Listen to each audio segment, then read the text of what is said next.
Hello student.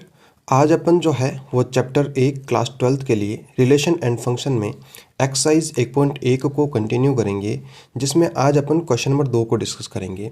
तो question number 2 में आपका ये बोला गया है कि so that the relation R in the set R of real numbers. जो आपका सेट दिया हुआ है, जो रिलेशन दिया हुआ है, और वो किस सेट में दिया हुआ है, रियल नंबर्स में दे रखा है। डिफाइंड एज आर जो है आपका relation a comma b such that a less than equal to b square is neither reflexive nor symmetric nor transitive। माने ये हो गया कि सिद्ध कीजिए कि वास्तविक संख्याओं के समुच्चय r में r आपका रिलेशन दिया गया है द्वारा परिभाषित संबंध r न तो आपका स्वतुल्य है, न आपका सममित है, और न ही आपका क्या है, संक्रामक है। तो अपन को सिद्ध करना है। जो सेट दिया उन्होंने रियल नंबर्स का दिया, वास्तविक संख्याओं का समुच्चय दिया, ठीक है। और रिलेशन जो है वो इस प्रकार का दिया है, और इसमें अपन को ये सिद्ध करना है, प्रूव करना है, अपन को सो दैट करना है कि न तो ये स्वतुल्य होगा, न ही सम्मित होगा, न ही आपका संक्रामक होगा। तो सबसे पहले अपन सेट लिखते हैं। तो सेट जो है ए मान लेते हैं, और वो आपका क्या हो जाएगा, जो रियल नंबर्स का या फिर अपन इसको आर से भी डिनोट कर देते हैं। तो रियल नंबर्स में आपको पता हो तो 0 प्लस माइनस 1 प्लस माइनस 2 जितने भी आपके पॉजिटिव इंटीजर हैं, नेगेटिव इंटीजर हैं और फ्रैक्शनल हैं, अंडर रूट वाले हैं, सारे के सारे आपके रियल नंबर्स में आ जाते हैं, ठीक है। तो इस प्रकार लिख सकते हैं अपन प्लस माइनस 3। अच्छा, इस प्रकार भी लिख देते हैं -1/2, 1/2, ये भी हो सकता है। इसके अलावा आपका अंडर रूट 2 और अंडर रूट 3 ये भी होता है आपका। और देखें तो अपन और लिख देते हैं, जैसे 3/2 ये भी हो सकता है, 2/3 ये भी हो सकता है। इस प्रकार से एक पूरा का पूरा आपका रियल नंबर का सेट बनेगा, ठीक है बच्चों। तो ये तो आपका रियल नंबर का सेट हो गया। अब जो रिलेशन बोल रहा है वो रिलेशन क्या है, रिलेशन आपका ये है कि r equal to a comma b such that a less than equal to b square. माने जो आपका a है वो आपका b स्क्वायर से always less than equal to होना चाहिए, ठीक है। तो देखते हैं अपन, सबसे पहले यदि मैं बात करूं तो स्वतुल्य की बात करूं,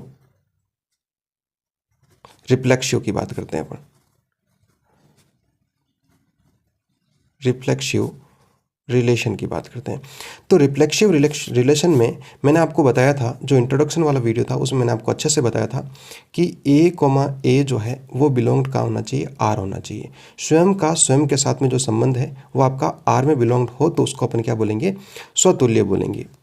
तो अपन यहाँ पर देखते हैं, इसने बोला कि a less than equal to b square. यहाँ से अपन को नंबर उठाने हैं, ठीक है, और वो इसमें पुट करने हैं, और जो इसको सेटिस्फाई करेगा वो अपना रिलेशन में आ जाएगा।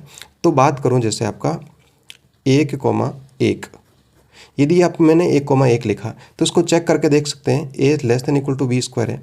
तो यहाँ पर मैंने 1 लिखा और यहाँ पर मैंने 1 का स्क्वायर किया, तो ये हो गया बच्चों 1 लेस देन इक्वल टू 1। तो ये हो सकता है क्योंकि 1 जो है वो 1 के बराबर तो है, तो इसका मतलब ये हो गया कि 1,1 हो सकता है। इसी प्रकार 2,2 भी हो सकता है, और 3,3 भी हो सकता है। अच्छा, 0,0 भी हो सकता है, ठीक है। तो इस प्रकार ये हो सकता है। तो अब अपन यहाँ पर इस प्रकार बोलेंगे कि जैसे ऐसे बोल दूँ मैं 1,1 या 0,0, 2,2, 3,3 बिलोंग्ड आर है। तो इसका अर्थ तो ये हो गया कि सर 0,0, 1,1, 2,2, 3,3 ये तो बिलोंग्ड आर हो रहा है, तब तो आपका स्वतुल्य होना चाहिए, रिफ्लेक्सिव होना चाहिए। लेकिन रुको, अभी ये अपन एक चेक करते हैं। अब एक अपन फ्रैक्शनल वैल्यू लेते हैं, जैसे मैं ले लेता हूँ 1/2, 1/2 लिया मैंने, ठीक है। तो इसको इसमें पुट करते हैं, तो 1/2 लेस देन इक्वल टू 1/2 का स्क्वायर। तो ये कितना हो जाएगा, 1/2 लेस देन 1/4। अब मुझे आप बताओ कि क्या ये जो है वो सत्य है क्या। भाई 1/2 1/2 लिखा मैंने, तो यहाँ पर 1/4 जो है वो 1/2 से आपका क्या आ गया, छोटा आ गया। जबकि क्या बोल रहा है कि ये जो वैल्यू है इसके बराबर या क्या होनी चाहिए, छोटी होनी चाहिए। तो इसका अर्थ तो ये हो गया कि ये इसमें आर में बिलोंग हो ही नहीं रहा है। तो मैं यहाँ पर ऐसा लिख देता हूँ कि 1/2, 1/2।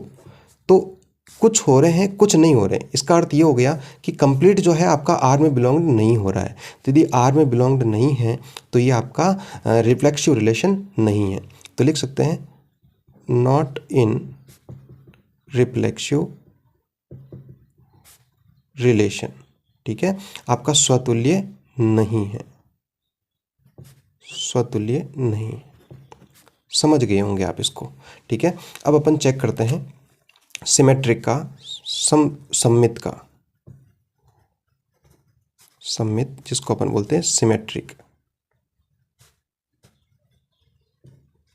सिमेट्रिक रिलेशन बोलते हैं, ठीक है।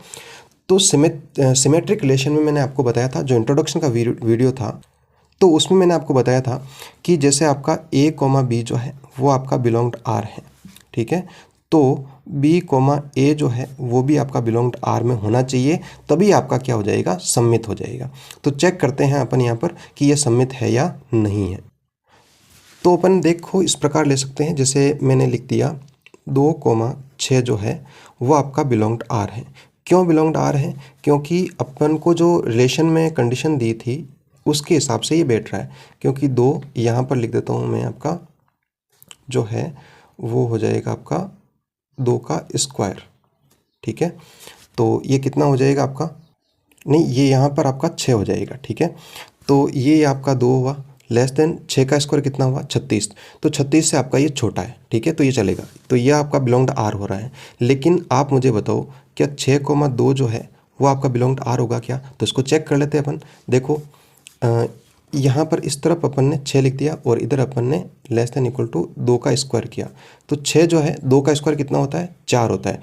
तो आप मुझे बताओ क्या 6 जो है वो 4 से छोटा है क्या? नहीं है, ठीक है। तो इसका मतलब ये हो गया कि 6,2 जो है R में बिलोंग्ड नहीं कर रहा है। तो अपन क्या बोलेंगे, नॉट सिमेट्रिक, सममित नहीं है। इसको समझ पाए होंगे आप बहुत अच्छे से, ठीक है। लास्ट इसमें देखते हैं संक्रामक का,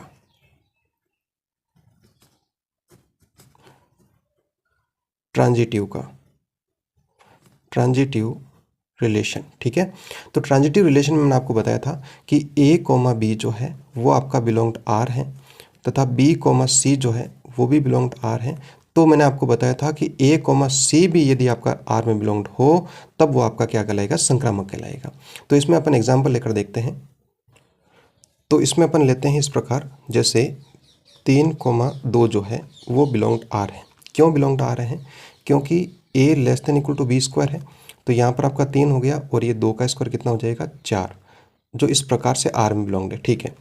तो अब अपन एक फ्रैक्शनल वैल्यू लेते हैं, जैसे 2,3/2 और वो भी बिलोंग्ड R है, क्योंकि ये भी हो जाएगा, कैसे हो जाएगा कि यहाँ पर 2 है लेस देन इक्वल टू 9/4 और 9/4 जो है वो लगभग आपका 2.2 के समथिंग हो जाएगा। तो ये आपका ये भी बिलोंग्ड R हो रहा है, ठीक है। तो अब आपका क्या होना चाहिए, 3 और 3/2 इस प्रकार, 3,3/2 और वो भी आपका किस में होना चाहिए, R में होना चाहिए। यदि ये आपका सत्य हो जाएगा, ट्रू हो जाएगा, तब तो अपन क्या बोल देंगे, ये आपका ट्रांजिटिव है, अन्यथा नहीं है। तो चेक कर लो यहाँ पर कि यहाँ पर आपका 3 है और इधर आपका कितना हो जाएगा, 3/2 का होल स्क्वायर, तो ये हो जाएगा 3 लेस देन 9/4 और 9/4 बच्चों आपका कितना हो जाएगा, लगभग 2.2 के समथिंग हो जाएगा, ठीक है। तो अब आप मुझे बताओ ये 3 जो है वो 2.2 से छोटा है क्या? नहीं है। तो इसका अर्थ ये हो गया कि ये आपका R में बिलोंग्ड नहीं कर रहा है। यदि R में बिलोंग्ड नहीं कर रहा है तो इसका अर्थ ये हो गया कि आपका संक्रामक नहीं है, ट्रांजिटिव नहीं है। तो लिखेंगे अपन नॉट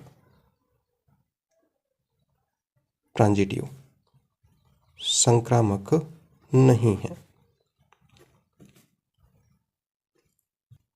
तो इस तरह से अपन ने इसको सममित और संक्रामक और एक आपका स्वतुल्य, तीनों ही प्रकार का, नॉर रिफ्लेक्सिव, नॉर आपका सिमेट्रिक और नॉर ट्रांजिटिव, इस प्रकार अपन ने प्रूव कर दिया है, ठीक है। वीडियो आपको पसंद आया हो, पढ़ाया हुआ आपको यदि आपको समझ आ रहा हो तो चैनल को ज़रूर सब्सक्राइब करें। धन्यवाद।